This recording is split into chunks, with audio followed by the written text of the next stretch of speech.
Okay, welcome back. Today we have NHL star and psychedelic drug proponent Dan Carcillo, also known as Carbomb.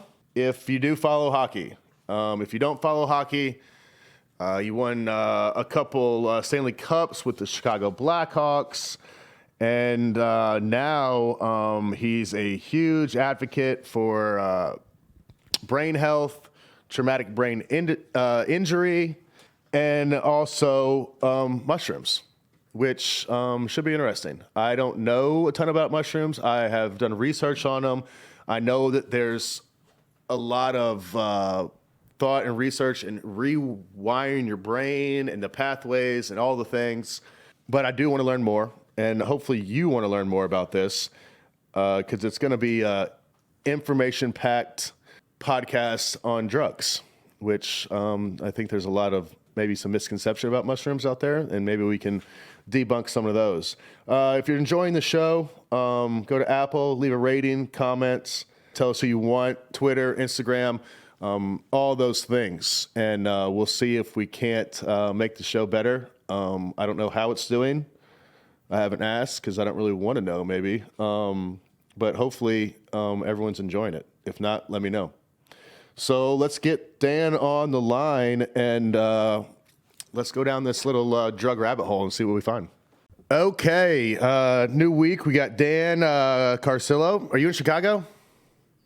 Yeah, buddy. Former Blackhawks player, Canadian, correct? Yes, sir. And now we're going to learn a lot today about mushrooms. I hope mushrooms anyway. And mental health and psychedelics and all the things. So you started hockey at a young age in Canada?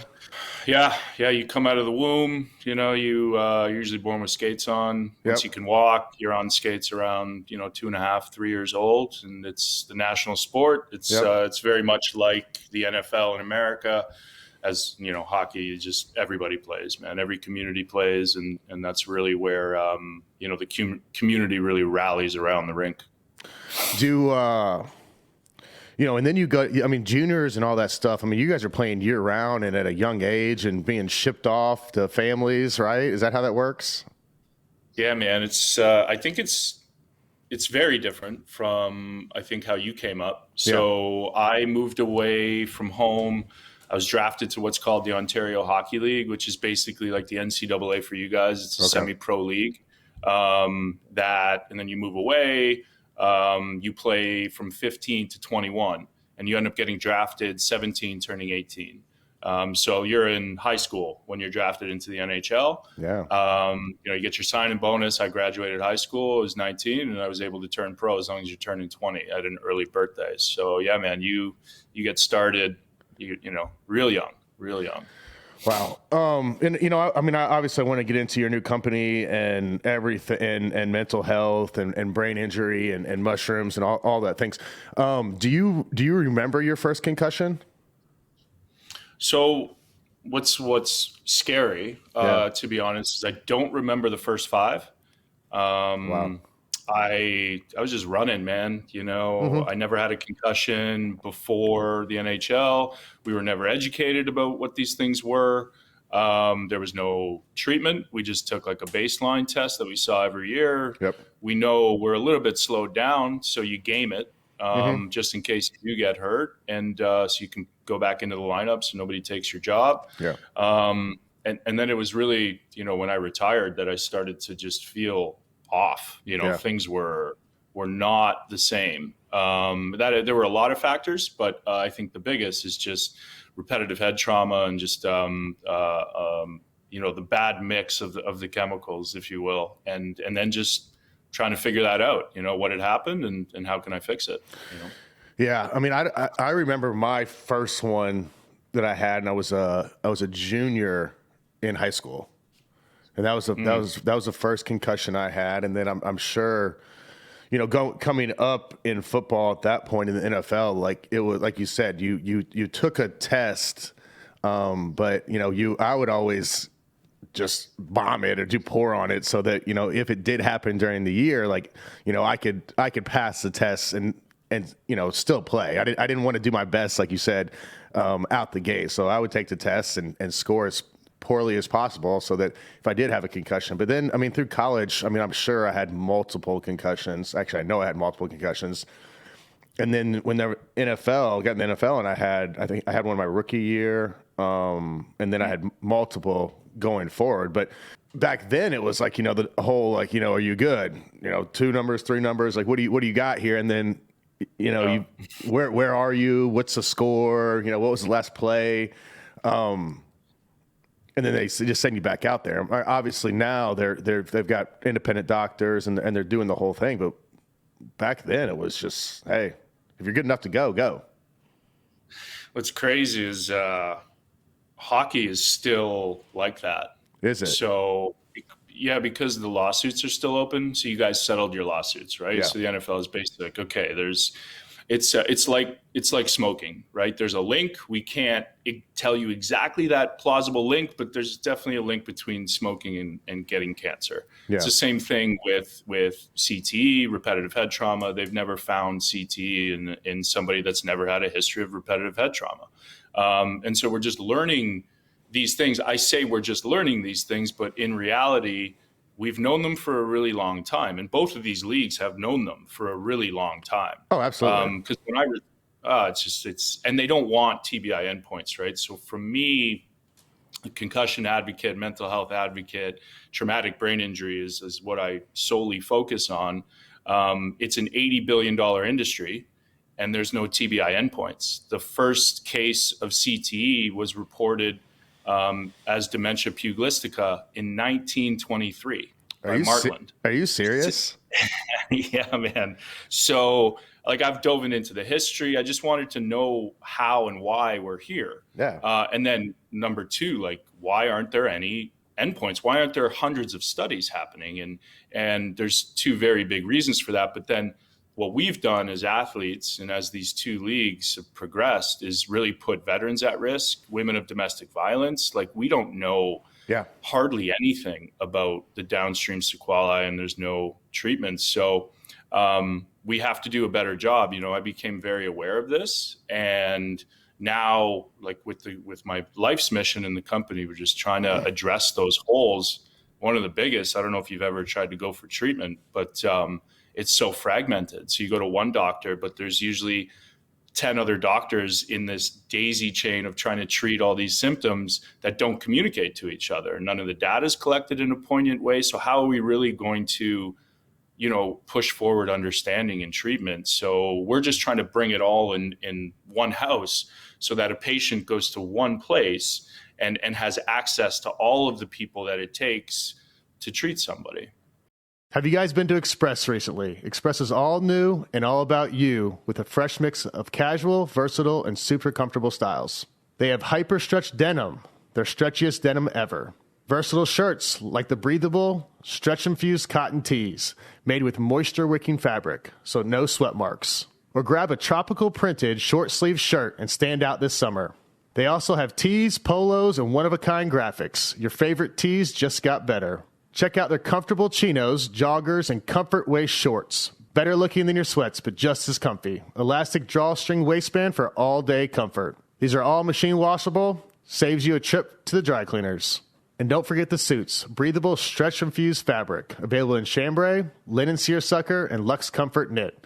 Wear it all together or separately with casual pieces. Express has comfortable, versatile pieces for all occasions and seasons, for Sunday football games, lazy days, or date nights to look sharp and stay relaxed. Shop confidence-boosting new arrivals in stores and at express.com. That's amazing. So, everyone listening and watching now, you played for the Blackhawks, won 2 Stanley Cups, got hit towards the end of your career, concussion, and just kind of walk us through that, if you wouldn't mind, and kind of lead us kind of how you got to where you are now. Yeah, man. So I fought 164 times in the NHL, and it's the only league that I can hit you with this, and there's no repercussions, right? There's no gloves. So you do a lot of damage. Lucky I was good at it, and it was just kind of one of my jobs. But like I said before, was that kind of how you played all through growing up and everything? Well, so what's I don't know how it was in football culture, but hockey culture is pretty rough. It can be Yeah, rough. absolutely. There's a lot of hazing. I think it's a little bit different because there's so many guys in a football room. There's only 22 in a hockey room, so it's a little bit more intimate. Hmm. But it's that thinking like I got mine, you're going to get yours, and then you're going to pass it on to the next guy, right? And it was really intense when I was in junior. I was 16, away from home, trying to get drafted to the NHL, and we were getting abused like every fucking day. It was brutal. Jeez. But in my career, my nickname was Car Bomb. Yeah. In junior, I scored 30 goals a game. I got drafted 73rd overall at the NHL. Like I was a really good player. Hmm. And then this trauma kind of shaped me into just a savage. And it's the best anger management. Like I can put my shoulder through your sternum if you're touching that puck. If you try to do anything to one of my teammates, I could legally drop my gloves, grab you, and punch you as hard as I can, as many times as I want. And so I was really attracted to that. Is that you think that that's because you had all this pent up stuff and from that abuse and everything? Yeah, I was a savage. I mean, I also grew up. I'm Italian. I grew up in a home where it was hard, right? Yeah. Like, and you work for what you get, and you be proud of that, and you protect people. And so I had that whole mentality. And then after that happened, fighting and hockey, really, there's no out of bounds. So when you step into that rink, like you have to be 100% there and in fight mode. Right. Yeah. And then usually you either leave or you fight. I was the type of guy that I seeked it out, seek and destroy type of stuff. But that didn't come out until I was in the NHL, because I was a really good player. I fought 6 times from 16 to 20. But when I got to the NHL, it was something else I could put on my resume. It was still something that was like really exciting. Yeah. And the guys fucking loved it. Right. Oh, sure. And, yeah. And I liked that camaraderie. I really love relationships. I love talking to people, even in different sports now, and getting to know like kind of what makes guys tick and what they're doing at night and that sort of thing. So Sure. created these close relationships. And if anybody fucked around, then I would drop the gloves. I was different because I could fight heavyweights. I could hold my own. I was knocking guys out, but I was also scoring, and I could play with Kane and Taves. So I can kind of move up and down the lineup. Very versatile. So a little bit of a utility. Yeah, exactly. Yeah. And man, my first 5 years, like I ran hard. So I kind of shut everything off emotionally. And I was, doing the painkiller stuff. That's when it was getting handed out like Tic Tacs on the flight. We had no education about that. Trainers would walk up and down into the game. Hey, what do you want? Well, I'll take 3 Ambien and 2 muscle relaxers and 3 opiates. Oh, okay, here you go. Here you go. We used to get just the little white envelope, the tiny little white envelopes, and they just tiny little white envelope, man, like whatever a huge tray that they would set down right next to you, man. And you could even call the guy. And get more for sure. So a lot of numbing out. I don't remember much from 20 to 25, to be honest with you. I played in Arizona. I had my first 5 concussions through that period. The only reason I know about them is because my lawyer told me. He told me I had 7. I thought I only had 2. And my last 2 were from fighting. So I definitely remember that. And the reason I remember those, I think I was able to numb out the symptomology in the first ones because you're still in it. But when I got that 7th one, I couldn't look at my phone for like 2-3 weeks. I wanted nothing to do with my newborn child. I was snapping for no reason. Couldn't sleep, loss of appetite. Like it was pretty rough. I was like, man, there's number one, I have to stop what I'm doing because I felt like I was going to either not be here anymore or just everything was going to fall apart. So I watched my friend Steve Monador pass away, go through a really, really hard time, and I just made a decision to stop. And it was the best decision I could make in my life. I mean, it's been a hard road. Like now I'm on this 7-year path, haven't played, haven't gotten hit, and just trying to recover my brain health. And I've never felt better. And, we've played at the top echelon, and it's it's amazing when you get your health back and you can actually enjoy life and the things that matter. It's How much amazing. It's better that amazing. is. Yeah, it's amazing that you had that, cognitive thought of saying, "Hey, I need to quit this job. I need to, figure out something to do in the moment like that." Because most athletes, they're just programmed like, go, go, go, more, more, more. I'll fight through this. I can fix it. Those type of thoughts. And for you to have that, moment of thought in that time period is pretty amazing. Yeah, so I kind of like this medicine, right? And we'll get into this. Yeah. It allows you to become like the observer. So you're actually able to better look at your life and the way that you operate and how you operate with certain people in your relationships and in business. And then you could make these assessments of yourself, and then you know more about yourself, and then life becomes easier through these interactions where you're growing and if you know yourself, then you can go into any situation and be comfortable.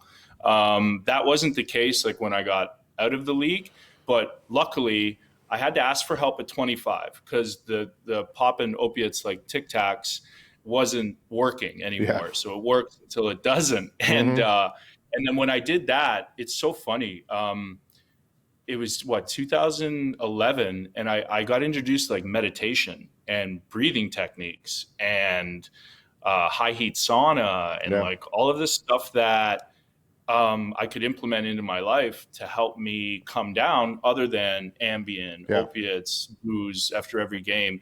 And so when I asked for help, got off of the things that I thought were really detrimental to my performance, and I just wasn't going to be able to do it again, then my life totally changed, man. I went to the Stanley Cup Finals 4 times with 3 different teams in my last 5 years. Like, that's insane. Nobody's ever done that, and I'm nobody. I'm not Marian Hossa. I'm not. You know what I'm saying? Like, why did these things happen? And I look at the evolution of my career, and then my friend's death, Steve Monador's death, and I always have to say his name. I saw a lot of the same symptomology, man. And then my 7th concussion, it was like February, Steve's gone. March, my 7th concussion. I don't want anything to do with my newborn son or my wife. And I'm like, this is really off, really scary. I saw the same symptoms, and I'm just like, man, I have to get out now. And then, you think it's going to be easy. I still went through a period where I was really fearful and I wanted to numb. When I first retired, I had no purpose. I was like, what am I going to do? Yeah. What, I mean, yeah, exactly. I mean, I've been there, once you get out, and I mean, there's certain guys that play that have, exit plans, and they've got businesses going and stuff. And I wasn't that guy, I was just playing football. And whenever I got out, it was like, all right, what the hell do I do now? There's no meeting. There's no meetings to go to. You're not around the guys, and you're 35 or whatever age you are, and you've got the rest of your life. And you're kind of in limbo. Really, absolutely. And you've been playing a sport for the last 30 years of your life, and it's just like, all right, and you look around and at everybody else your age, they've got it all figured out, and it's like, oh, I got to start all over at square one. And it's a little, and it's scary, and it's a lonely place to be at times.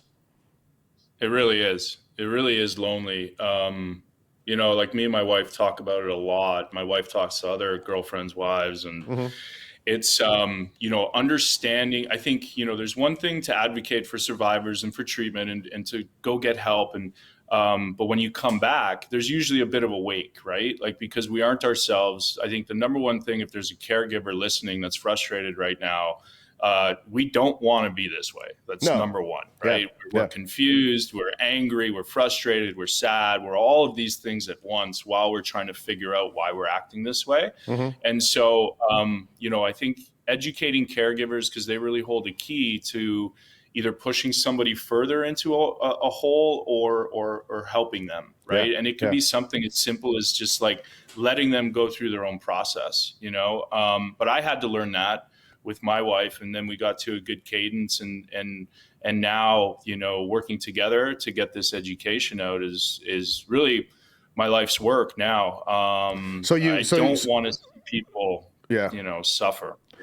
Well, it's been a wild couple weeks so far in the NFL, and if you had the right guys in your lineup, you probably had a big week on FanDuel. And if you missed out, you need to get into the daily fantasy game now. And I've got a little hookup for you. Just use the promo code J at FanDuel.com. You'll get a 20% bonus with your first deposit up to $500. Huge thanks to my friends at FanDuel for setting that up for our audience. Just use the promo code J to score your bonus. FanDuel has tons of ways for you to play with your friends. You can set up new lineups every week so you're not stuck with the same players all season. And there are a ton of different game formats to pick from. You can even just play private matchups with your close friends and earn some big bragging rights. And it's going to be another big week. I'm anxious to see how the Bears do as they roll into Cleveland to take on Baker and the Browns. A historic rivalry between the Packers and 49ers take the stage on Sunday night, and the Eagles at Cowboys on Monday Night Football. Lots of guys who will put up big numbers in those games, so head over to FanDuel and get your lineup ready now. Experience season-long wins without season-long waits. Sign up today at FanDuel.com/J to claim your bonus and start playing today. That's FanDuel.com/J. So you had your seventh. You decided, all right, I got to get out of hockey. What? And I want to get to where you are now, but like, what did you do at that point? You're done hockey.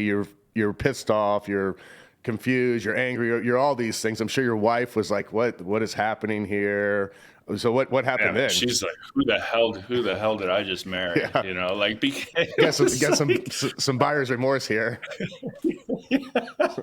Definite buyer's remorse. You try to do your best. You know what I mean? Yeah. And I tried my best, right, to understand. It's a really hard thing for a 30-year-old man who's somewhat financially stable, has had a lot of success. I had, just won 2 cups, and I'm like, who am I? And I luckily, man, I did not buy into the bullshit of 20,000 people cheering to like all the fan stuff. Like I wanted, when I was playing hockey, it was purely emotional. When I left the rink, I wanted nobody to know who I was. That's why I love playing in like Arizona. I love playing in these small towns. You just cruise around and enjoy life, go to dinners and concerts. And, but it was a long road to recovery. It's still recovery. So recovery is not A to Z. It's been 7 years. The first thing I did was read PubMed papers, read on concussion pathology. I went to CTE clinics. I went to brain banks. I held brains in my hand. I did self-deprivation tank, Mox acupuncture, hyperbaric chamber, TMS, SPECT scan, MRIs, like x-rays, like you name it, man. Everything. I went through the gamut, functional neurology, neurofeedback, all of the things that are offered to us. Sure. Like evidence-based modalities, no FDA-approved medications for anything. So if I go to a doctor, they would prescribe an anxiolytic for my anxiety, which has crippling side effects. If I went and told them I was depressed, it would be an antidepressant, which increases suicidal ideation. And I was already very suicidal. Really? So, yeah, man, it got to a point 2.5 years ago. I went through this whole cycle. At least my wife knew, like, I was trying, right? I really was trying. I was getting up. I was trying to get better, man. I was really trying to figure it out. Yeah, it sounds like you were doing it sounds like you're doing everything. And I was about to say, it's not cheap. No, it's not. That stuff is expensive. Advocating. Yeah. Super expensive. And then all these people are like, well, I'm glad that you can go get that. You're a rich athlete. Like, good for you. What about everybody else? So then it really shifted my thinking into finding these treatments that could work, and then finding these lesser treatments that, number one, didn't cost much money, that people can do on their own. You can control your own destiny with breathing exercises, with meditation. Like, these things cost nothing but discipline. And so I got to a point where I realized, okay, number one, it's not sustainable for me going to a clinic 5 days a week. Like, it's just, who can do that? And then number two, I really did become hopeless. Like, if there's nothing else to try, this is why I talk about so many things, then there's no hope. And if there's no hope, then you start looking for an exit plan. And that's what I started to do. And then luckily, that's when I was introduced to a farm and to like functional mushrooms, like lion's mane, reishi, cordyceps. Like, I almost canceled the day before. Because and then when I got there, man, just so fearful. Well, I think a part of me knew a part of me knew that I was going to get better if I went there. And there's a part of you in recovery that wants to stay sick, that identifies with being sick and doesn't want to let go of that. And it keeps pulling you in. And it's a comfortable, it's a comfort there. Yeah. Yeah. Like I'm a TBI survivor. I get a little bit more sympathy. I get a little bit, I can use this to my advantage. I don't have to go there because, hey, I'm sick, Well, and I'm sure you're also at a place where, it sounds like you were at the end of the road here, and staying there is easier than going to something else that maybe might help you, but if it doesn't help you, that's a scary thought too.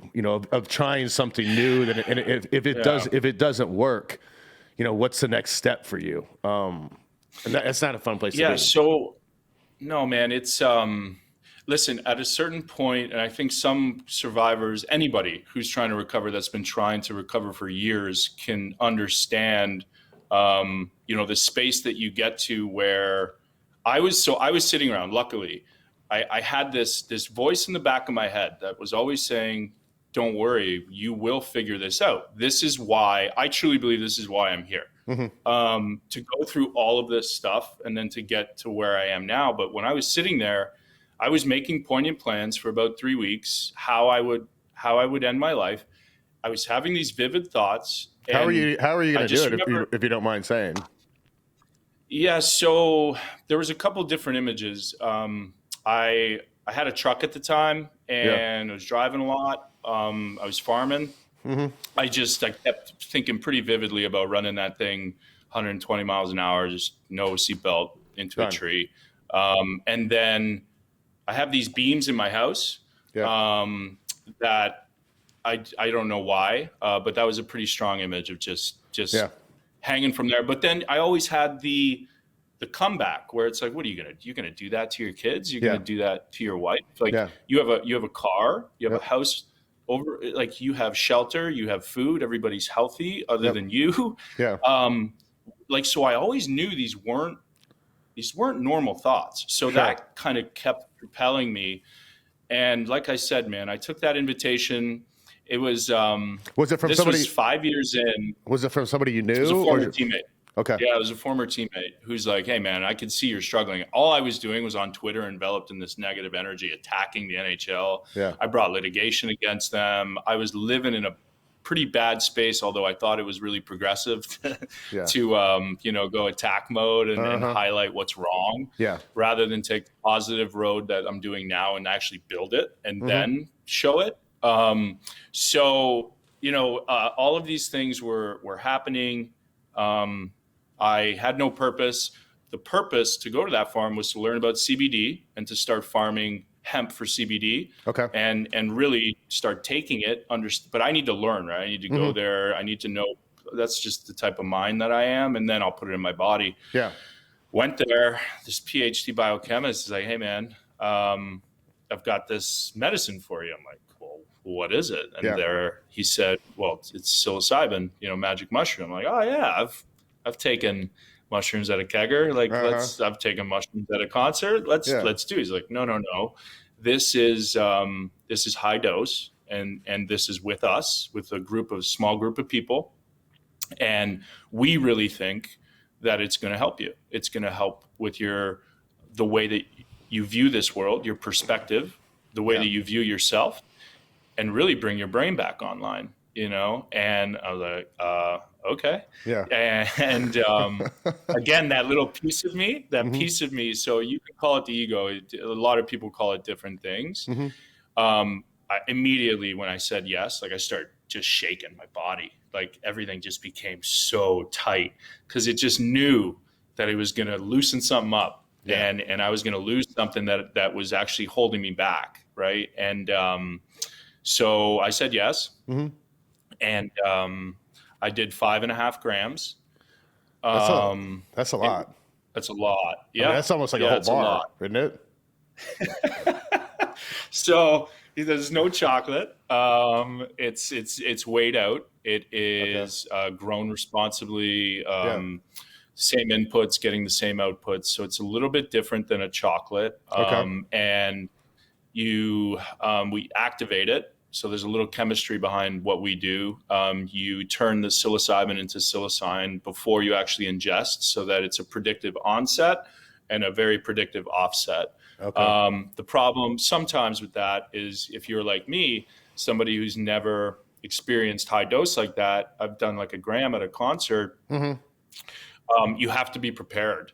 You really have to be prepared mentally to understand what you're about to see. The number one thing that this medicine does is exasperates what's at the forefront of our mind, and it allows you to see why you are the creator of your own hell or heaven. And so that's really difficult for people. So I describe it as it puts a mirror here. And because you're at that high dose, you can't run away from it. So you have to watch this, and you have to start understanding and weaving in afterwards. This is the integration part. And sometimes during, you can talk it out with other people. It's why you do it with them, about what this all means and about what it's showing me. And I was suicidal, had a lot of anxiety and depression. And so it was the worst 2 hours of my life. It was the hardest journey of my life. So I mean, Yeah. 5 grams. Like, how long is this journey, this trip? It lasted about 4 hours. Okay. And the first So- two were just brutal. First two were brutal. Yeah. So I was stuck in I was on a farm that I'd never been with two people I'd never met before. And so I found myself stuck in this loop. First of all, my body was like really rejecting my legs. You know, that little muscle behind the hamstrings would just like, Really? Why? Well, again, it goes back to my body for the last 4.5 years identified as a survivor, as somebody who's sick. And I think there's energy, and there's, if you want to call it your ego, there's a part of you that gets embedded, right?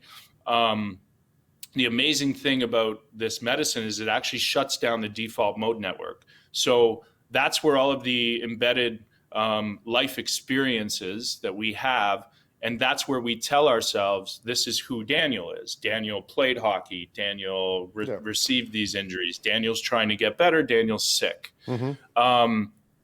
This medicine shuts that down. So on a scientific level, it actually shuts down the default mode network. So if you have the right set and setting, which means the right set is the right intention. So my intention was just really simple. Show me what I'm doing wrong. I want to recover my brain health.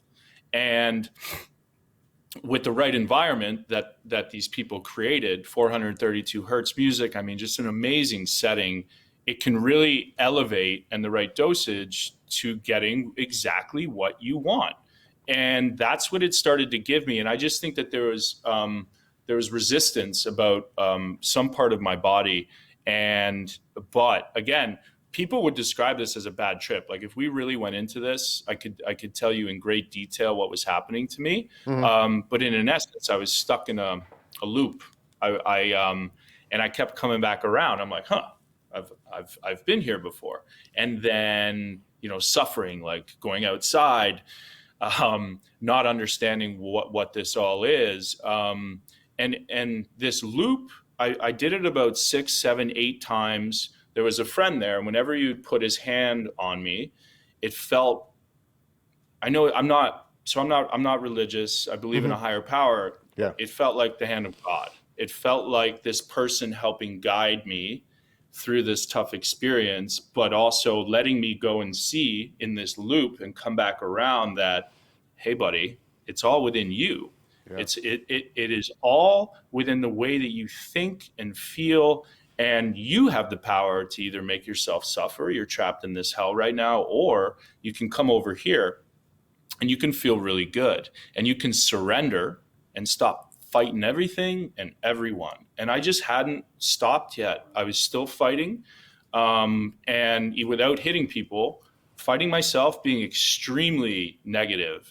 I how it is, man. We don't oh, so it's okay, Dan. You missed that pass. Like, don't worry about it. You'll get it the next day. Like, it's you fucking this, and Yeah. what the fuck is wrong with you? And that's just the way that we motivate. Yep. So when I started to, get back to the couch, really take some deep breaths, have everybody around me holding space for me because I was going through a difficult time.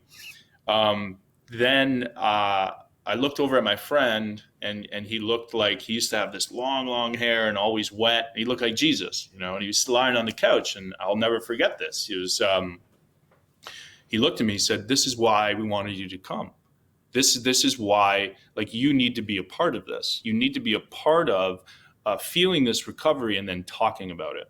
And what? I'm like, why me? Like, I'm such a loser. Why me? And there was no response. And then all of a sudden I just kind of exhaled, surrendered to the medicine. And for the next 2 hours, it was the most beautiful experience of my life. Like, it was like heaven. I was in hell, and I made this transition. And then, I mean, it was really intense. I remember, falling asleep really closely after that. So maybe another hour. And then I woke up a little bit confused, but I describe it as feeling the way I should. So I felt like the person that I was before I left home at 16 and started to really get abused and all this stuff that I just wasn't prepared for, man. I'm a really sensitive guy, and so that experience kind of just brought me back into my body, brought me back into this inkling of who I was. I woke up. I didn't have the brain fog, brain fatigue. Usually all I want to do, I was sleeping till like 3 p.m., man. 2.5 years ago, I was still sleeping till 3 p.m., going to bed at 4 a.m., like really bad sleep cycles, and I woke up, I'm like, oh, what are we doing today? I'm like, what? Like, I don't think this way. What is going on? And then, the light sensitivity, the noise sensitivity, my patience. I didn't want to isolate. I just wanted to get home on a flight, grab my kids and hug them and tell my wife, that like my experience and that I was sorry. And I knew it was going to take some time there. And it was magical. It really did start setting off this whole shift in my mentality and my energy and my relationships, and then really my creativity and my energy. Now all of a sudden I had energy to like create things, right? So and then over a longer period of time, that's eventually what I've done. It's been 2.5 years now, and I still feel I'm getting better every day. That's the crazy thing about this, Jay, is if I'm regimented and I'm fasting and I'm sleeping and I'm staying away from certain things and I'm doing the right things, I keep getting better. I really do keep getting better, which is an anomaly. You know, when you talk about medication, right? Because the medication we talk about is put a Band-Aid on it. Yep. Let's manage these symptoms. Let's not get down to the root cause of why it actually caused. So it sounds. I've got a couple of questions. It sounds like it was somewhat of a religious experience for you. You said you believe in a higher power, but Jesus, the hand of God, like all these things. Did it change your perspective on religion at all after that? I am. So I grew up Catholic, old school Italian, altar boy, definitely confession, understand. Oh yeah. But like the thought to me of going to a middleman to tell somebody my sins, and then that person's going to go upstairs and tell the person upstairs what I did, and then I'm going to ask for. It doesn't make much sense to me, and I don't think that there's a brown God and there's a black God and there's a white God and there's all these different gods. I just think that there's a higher power, and that higher power, to be honest with you, being nature. And instead of being, born into the world, I believe, like Alan Watts, we're born out of the world. So there's all these things like happening in our body right now, in your body, that we're not governing. Your blood is flowing, your heart is pumping, you're breathing, you're not thinking about it, you just blinked, you didn't think about that. There's all these amazing things happening. I just think that that's governed by a larger energy, but definitely, man, I definitely had that upbringing where it was very strict. And there was just, I always had questions. I'm an inquisitive type of guy. And if you can't answer them or show me evidence, then I'm going to go find my own path of of what this feels like. And really, man, the mushrooms are called a technology for a reason. So, and I'll stop after I say this, like the indigenous people for thousands of years have used this medicine as a part of their culture for 3 different things. Okay. So coming of age ceremonies. So when you're young, between 7 and 12, you'll get some of this medicine and you'll go off and you'll hunt for an animal and you'll come back to the tribe with your learnings and you'll spend a night in the wild. And then they use it for hunting and for war. So visual acuity is sharpened. Everything about being connected to the nature and to the land is heightened. And so you're a better hunter or a fighter or these other things, right? And then number 3, the context that we're talking about it, to knock out sickness. So they'll call the shaman in. If there's a sickness, they'll do a big ceremony and they'll knock it out within 1 or 2 days.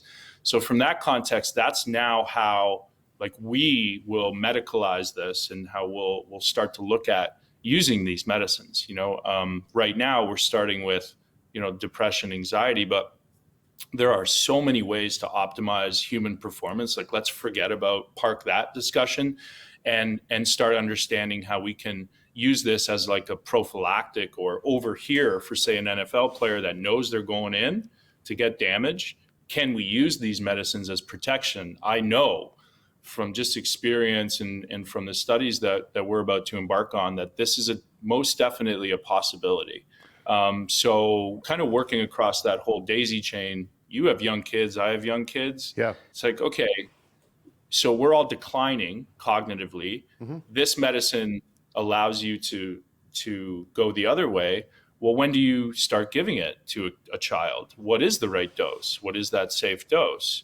So all of these things it's like there's no abuse liability. There's no safety liability. Yeah.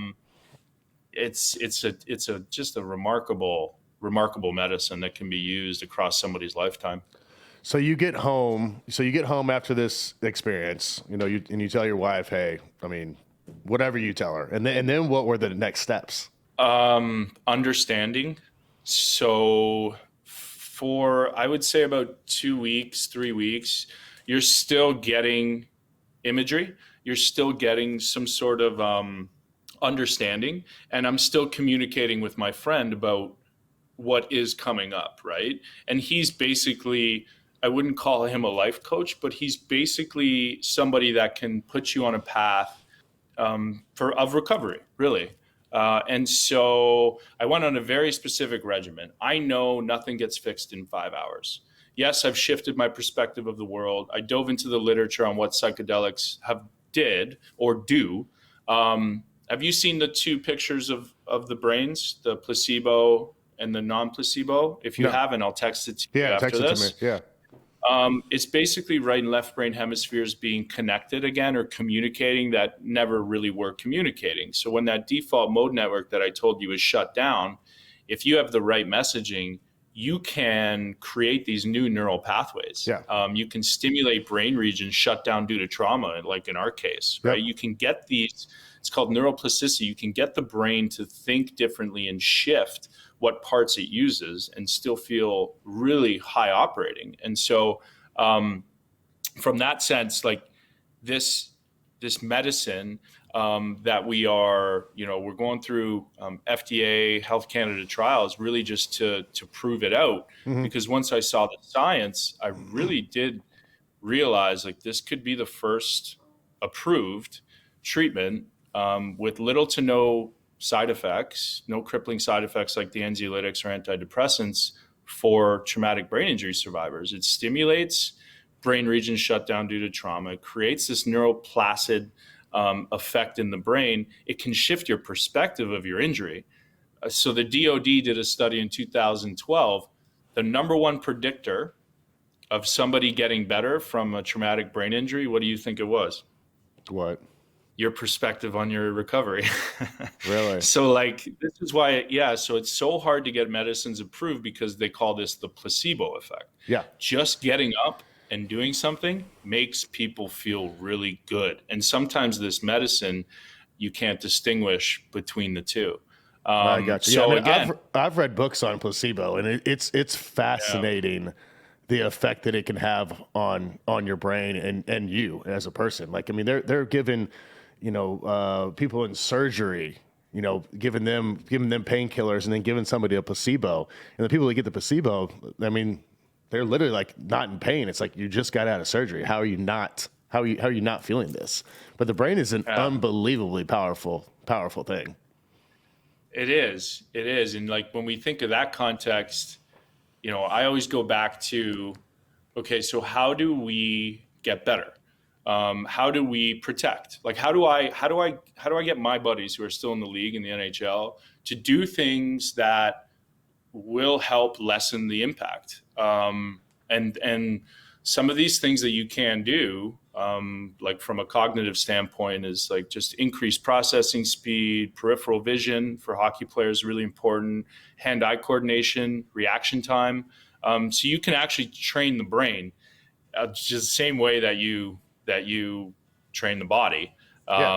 And it's well known, when your brain is hurt, you are 80% more susceptible to pulling a muscle. So that musculoskeletal system, when the brain's not firing correctly, this is at risk. And people, athletes, they don't realize that. So if there's things that we can do to train the brain. These are also things that we're working on at Wesana. It's not just about creating medication for post-concussion syndrome. What are we doing on the front end to help train kids, to train their cognitive performance, increase that peripheral vision, understand the hit is coming? The only approved medication right now to protect yourself is to see it coming and to tense up your neck muscles. That's it. And then, if we're working on the front end, then we're going to be working on better diagnostics. Mm-hmm. And what we're creating isn't a diagnosis per se. It's a tool to be able to increase the things that I told you about to help people protect right now, work on the post when people do get injured, and then in the acute phase over time, really start to understand what traumatic brain injury is and start kicking off those studies and funding those studies in a really meaningful way and pick up where we left off back in 1980 before the pressure really started by these pro leagues. So are you microdosing daily? Yeah. Every day? Yeah. So when I came back, Yeah. not Go daily, ahead. but when I came back from that retreat, I always tell people there's 3-4 regimens that you could try that are pretty well known: 5 on, 5 days on, 2 days off, every other day, every third day, 3 on, 4 off. What you hear there is, if you take this medicine, give yourself some time and space to take off, because if you don't, it's natural and you will build up a tolerance to it. So Okay. just, understanding that. And then, like say, you got also, I should preface all of this by saying, it's a Schedule 1, it's illegal. And this is no me not telling anybody, just kind of talking about my own experience and what I do personally for myself.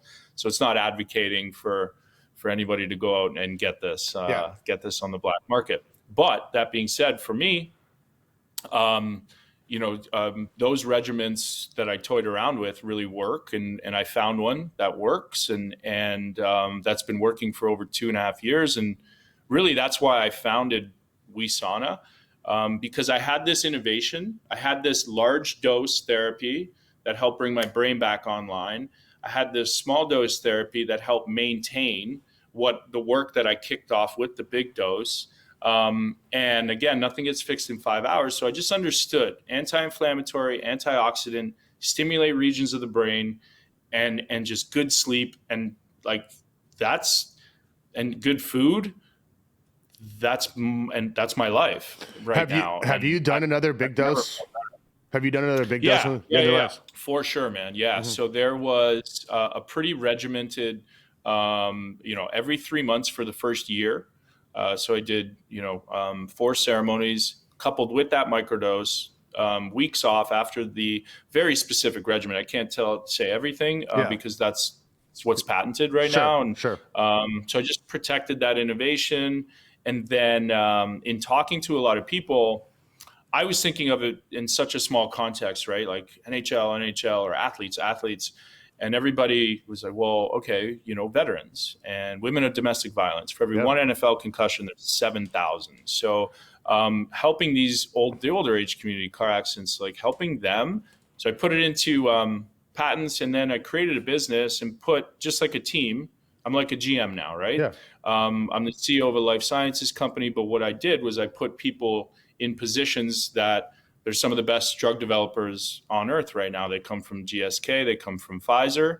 And then we, put into patents, protect it. And then now we're just moving down the FDA pathway to get psilocybin approved in a specific dose regimen for TBI-related anxiety and depression. And like I said, and migraine as well. But like I said, man, there's no approved drugs. There's no approved medicines for TBI-related anything. So we feel really confident in what we're doing. And then again, never being satisfied, man. We got to work over here to help guys now. So that's where the University of South Carolina comes in, and we're working with the World Boxing Council to really study what we could do before the fight. So it's like a perfect population to work with. So man, there's what's a lot going on. what's the process like? What's the timeline look with the FDA? I mean, are they slow playing you guys? Is it an issue for them? No. Okay. So for everybody listening, psilocybin was granted breakthrough status or breakthrough therapy designation by the FDA. There's 2 different companies that have gotten that designation. So they recognize that this is something that will change mental health treatment, psychiatry as we know it, right? You have MAPS, a 501c3, who we're in partnership discussions with. They're in phase 3 with the FDA. So they will be getting approval here in the next year to treat PTSD with MDMA or ecstasy. And so what that is a lot of talk therapy, but you're seeing that these medicines can be brought into our culture and used in a totally different manner to help people recover from trauma, man, and assess their trauma. The MDMA is amazing for soldiers because they could talk about trauma that, hell, man, nobody wants to access, right? Like imagine if you're a sexual abuse survivor or it's really hard to get there. And so we use different techniques like EDMR, but what about using a little bit of MDMA? When you use it, all of your fear response goes away. So you're able to think about access some trauma, places that are hard to go to. Talk about it, move past it. This is a cure. We are not talking about maintenance for the rest of your life. We are talking about getting right down to the root cause and not putting a Band-Aid on it. It is difficult, as I just described, right? But manage the right way, which we can do. We have all of the knowledge in our organization to create an amazing experience for people. Then, we will see this transform and people will get better. It's like, it's amazing, man. I'm still blown away when I talk about it, like what I'm doing right now. It's quite remarkable. Yeah. I mean, you're in the forefront of something that's, going to help change people's lives. And that's, not many people can claim that. No, but we need to activate people, right? Like we need to activate people like you. We need to activate people like Mike Tyson we're working with as a strategic advisor. We want to work with like Mick Foley and CM Punk in wrestling. We just want to activate these people. Working with Michelle Akers from soccer, 3.5 times more likely to get dementia just from heading the freaking soccer ball. So, working with a lot of these and then the Army with what we're doing at the University of South Carolina, we've got about 40,000 ROTC vets that we're going to be working with. So just trying to bring all these communities together and advocate for a total shift in the way that we think about treating ourselves. So where do you guys get your mushrooms? We so that's there's licenses. Everybody Okay. asks me this all the time. We actually I'm don't sure. touch, our business will never touch the psilocybin. I gotcha. It just goes from a DEA approved supplier or Uh-huh. manufacturer straight to, say, if we're doing animal work, which we are with Charles River, it'll go straight to that lab. The first step into proving to the FDA that you can put this in a human being is making sure you don't kill an animal with it. So that's what yeah, that's drug development, my friend. Oh, that's insane. So there's mice and rats, and then, once you get past that stage, then you can open up your pre-IND book. It's a investigational new drug application with the FDA if you're creating a new medicine for a new indication like we are. So you just get all of the requirements that they require you to have. You go to this meeting pre-IND. You say, "Hey, this is what we're thinking about. We're thinking about using this. We've done these animal models. How does this look? Does this give you confidence that it's safe, efficacious? Can we move into opening up an IND with you?" They'll give you feedback. You go back to them. "Okay, we addressed everything. How does this look?" They'll give you approval. And then you can open up your IND and start dosing people in clinic. In phase 1, you start with healthy individuals. And then phase 2, it's a big cohort of TBI survivors. And then phase 3, an even bigger cohort. And all of that being said, it's 5 to 7 year process. Wow. And it takes hundreds of millions of dollars to be able to do that. That being said, if you can get through this process with them,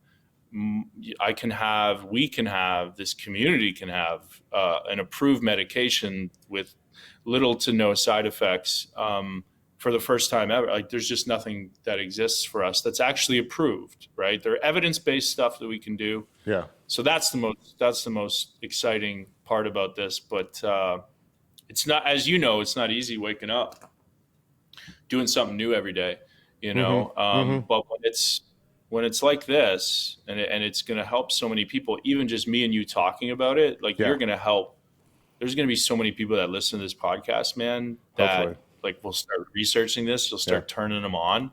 And that's the beautiful thing. Do not listen to me. I don't want you to listen to me. I want you to go out and research this yourself and have it resonate. And then come back to it if necessary. Yeah, I mean, I think there's a stigma with, and I've researched a lot about mushrooms and, all the things that, we've been talking about and it rewiring the brain. And I've actually got a doctor here in town that I go to, and he's amazing. Nice. And my first consultation with him, he was like, "Hey, have you ever microdosed mushrooms or LSD?" And I was like, "Not the question I thought you were going to ask me, but no." But I like where your head's at, Doc. Tell me more. I like this doctor. Yeah, and he was like, "Listen," he goes, "I've done it before." He goes, and some of the best and most successful clients microdose daily, and they. Right.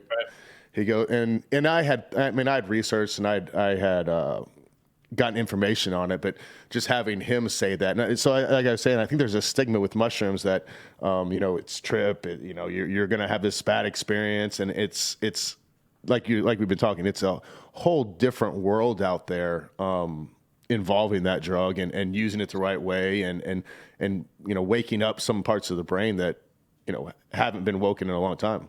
Yeah, I think it's misunderstanding. Obviously, heavy stigma, right, with the war on drugs. Think about like 2 of the Schedule 1 drug compounds scheduled are cannabis and psilocybin. So like these 2 naturally evolving, growing plants and fungi, the government said that's illegal and that's illegal, even though it grows naturally, freely across the world.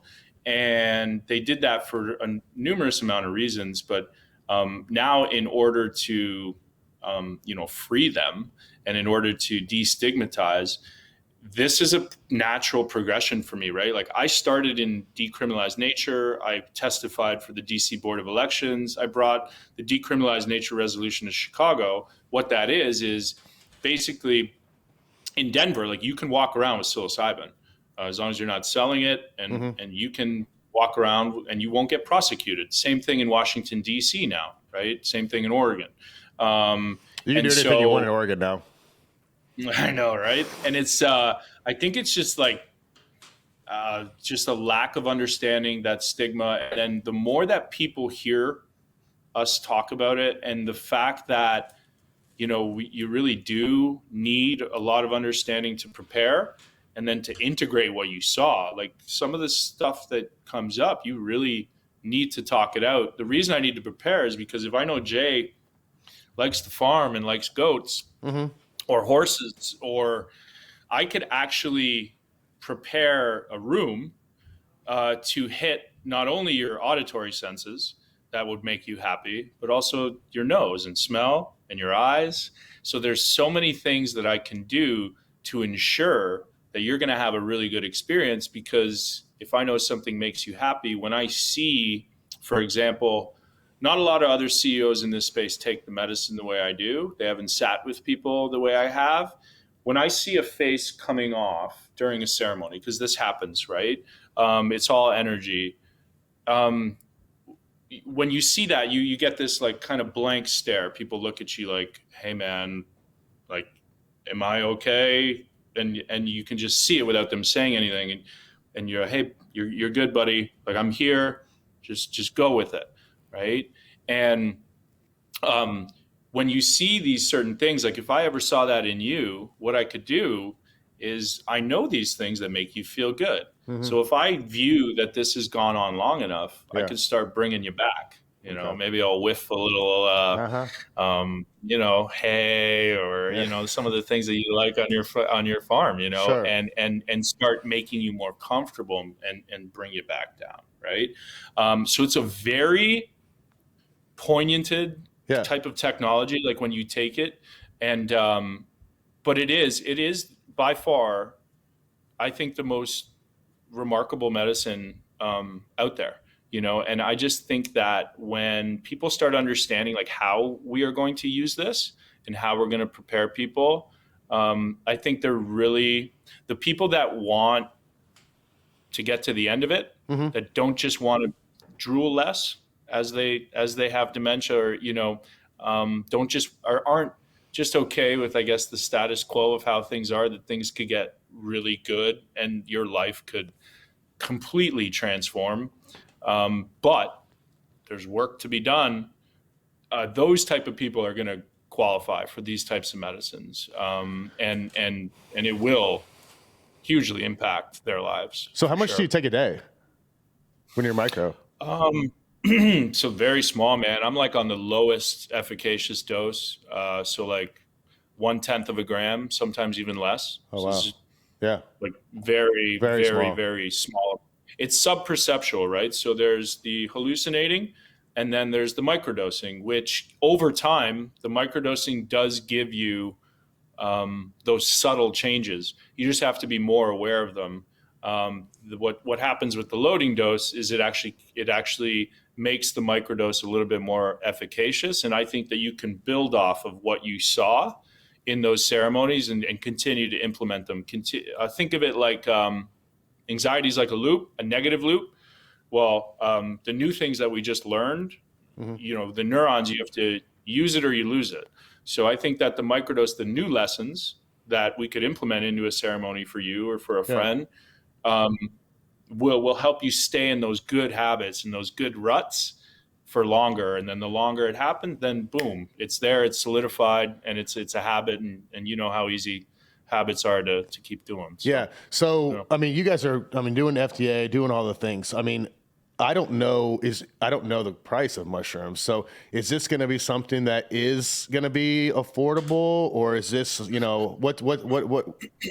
where's this land on that? Yeah, I think, there's a lot of factors that go into that. Oh, absolutely. In a new industry, there's a company out there right now that everybody's kind of just watching, because what they've tried to do is go out and patent everything under the sun rather than just the innovation that they created. So they're trying to put a stranglehold on the industry. If something like that happens, yes, it will become more expensive, and then you can thank you could thank this one company. But that being said, we are fighting it. The community is fighting it. And we're doing a good job. Good. But it will be, there will be access, like equitable access is really important to us. How we get there, it'll probably be like a Robin Hood type of tiered system in the beginning where if Jay comes in, well, I might charge Jay a little bit more because Jay can afford it. And then Jay can feel good about subsidizing treatment for a vet. Absolutely. Who really needs it. So it's kind of the similar model that I've been doing with like Heroic Hearts Project, athletes going to these psychedelic therapy retreats with vets and subsidizing some of the treatment. That being said, nothing can be free. There has to be some skin in the game, but we have to make it affordable. So, and then the more, I think awareness and then the more clinics that come online, which we're also at the forefront of developing. We're closing on 5 clinics and a software tool so we can really start building out what these short duration clinics will look like, which will be classic kind of psychiatry clinics, and then what the longer duration clinics will look like with kind of the bigger rooms, because you'll go there for 7 to 8 hours essentially, right? So it'll be a lot different than a regular kind of doctor's visit. You mentioned fasting. Do you fast also? Yeah, man. Oh yeah. So when I started, there's a lot to be said about how this medicine, it's like a lock and key, psilocybin specifically. So you have your serotonin receptors, and psilocybin comes in and looks extremely similar to it, and it just like fits right in there. It's perfect. 90% of our serotonin receptors are where? They're in our stomach, and not a lot of people know that. And so when you take psilocybin, what do you always hear? Gut rut. Oh man, my tummy feels weird, and that's usually when you take it with chocolate. To be honest, that's why I just don't do it. Okay. No, it interacts. I just don't like it. And so, what this medicine does in the GI tract is really impactful, but it's a lock and key for, again, like something that comes out of nature. Right. Yeah. So like you rack your brain on how that happens. And so, when we take this medicine and we start to manipulate the contents of our stomach, we start to play with the pH of our stomach. So this goes into a little bit of the chemistry. Psilocybin seems to react really well. I won't say the number of the pH, but to an empty stomach, okay? Yeah. And it seems to increase the efficacy of the medicine that I do take. And so when I started fasting about, I'd say 8 months ago, man, I was feeling good, but my recovery just went to another level. I have a 16-8, so I eat between 12 and 8. Yeah. I make sure, it's just pound in water before I go to bed. And then what happens there is your body, as you know, I'm sure, switches from operating off of glucose and sugar to ketosis, and it starts eating away at all these bad cells, and our cells are dying every day. And I would argue, like when me and you are sleeping, our noggins are getting cleaned out, man. When you're fasting, like it's not, all the blood's not going to your stomach. It's going to finding this energy and cleaning all this gunk up. And I'm like, I don't work out, I do like yoga and stretching and those tension release, but I feel remarkable when I'm fasting. And there's, the number one thing it did is like my impulse control isn't there. I just feel so much here, like so much calmer. I'm not going on the roller coaster. To give you a sense of who I was, Jeff Carter will get a kick out of this. He's like, he gave me a roller coaster. When you do the Christmas stuff? He gave me a roller coaster because that was me, man. Yeah, I'm a huge proponent of fasting and intermittent fasting, and all the amazing things it can do for your body. Would you let your kids play hockey? My son's not interested. Would I let them? That's like a loaded question. I don't let them or not let them do anything. If he says, hey man, let's go to a rink and I want to skate, sure. But for now, I like the fact that he doesn't want to play? Yeah, man. Mm-hmm. I don't want to be in rinks right now. You Yeah. know, so still recovering. You know what I mean? Do you hope that change, that, you want to kind of get closer to the game, or you think that's going to be something that's Yeah, I think there's going to be a reckoning, man. I really do. I think once I get this to a certain position, then hopefully there's lines of communication that can continue to be open. I said this yesterday on a pod. I've dropped my lawsuit. Mm-hmm. There's things that I'm doing again instead of the negative. Yeah. I'm just focusing on myself, my family, my recovery, and then everything else. And what comes next is this business and creating tools for TBI survivors. And I really do think there'll be a crossroads where we can have a conversation. I asked them to have that conversation, but I think it's a little early with how badly I've dragged them the last 5 years. Yeah, so. Their feathers are still a little ruffled. You gotta let it settle down some. For sure. So, what's website, like where can people go to figure out stuff? Yeah, people can go, and I'll go through this quickly because I gotta hop off in a minute. WesanaHealth.com. So WESANA. Sana means heal in Latin. We heal together as a community. You can find us on Instagram. You can find us on Twitter. On LinkedIn, you can find me, Daniel Carcillo 13 on Instagram, Twitter, LinkedIn, and yeah, man, we're listed on the CSE as a publicly traded company, on the OTCQB.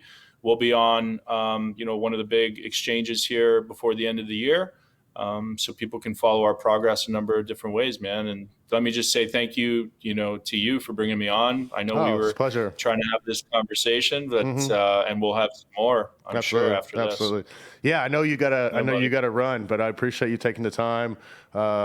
This was fun. Learned a lot, and I'm sure the people that listen and watch are gonna learn a lot and hopefully reach out, and we'll see what happens. Yeah, buddy. Cool, man. Well, I'll be in touch because I've got some ideas of how we can get this awareness to your community, and we'll go from there, brother. Love to. Thank you, bud. Thanks, Jay. Appreciate it, man. Yep. See you, buddy. Okay. That was interesting. That was something. I don't know. I don't know if doing mushrooms is for you or for me. Maybe not. I think it's something that I'm going to definitely look more into and research and talk to Dan, and maybe one of these retreat journeys is in my future, because I've had a lot of concussions, and I'm sure that I'm not sure this can help, but I'm willing to look into it more if I'm being honest. A lot to process, a lot of information he just gave us. So anybody that has a brain injury or really anything, it sounds like Dan is your guy, and Wesana is his company again. And look him up, reach out to him. I think he's doing amazing stuff. He's only out there trying to help, and he's got an unbelievable story. So that was cool. That was fun. A little bit different, which is kind of why I wanted to do the podcast in the first place, is learn some things and talk to some interesting people. And that definitely, Dan checked all the boxes there. So Twitter, Instagram, give us some feedback. Tell me what we're doing right, what we're doing wrong, like I said in the beginning of the show. And we'll keep moseying along here. And we'll see who we have next week. I'm not sure yet, but it'll be a good one. So thank you. See you.